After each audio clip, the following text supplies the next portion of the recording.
தெய்வம் மன்னனாய் பிறந்து இங்கு வந்ததே தங்கை ஊதன் துன்பங்கள் தான் சுமந்து சென்றதே. அம்மா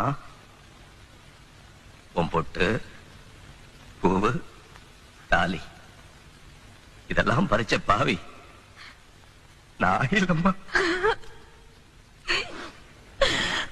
கோவில் தேவை இல்லையே நேரில் வந்த கோவிலே பாடும் எந்தன் பாவிலே நாளும் வாழும் தெய்வமே கூடு வாழும் குருவிகள் பாடும் பாச பறவைகள் வாழ்த்துமே உனை போற்றுமே வாழ்வெல்லாம் உனை ஏற்றுமே காலம் காலம் என்றுமே உந்தன் பேரை பாடுமே தென்பாண்டி தமிழே.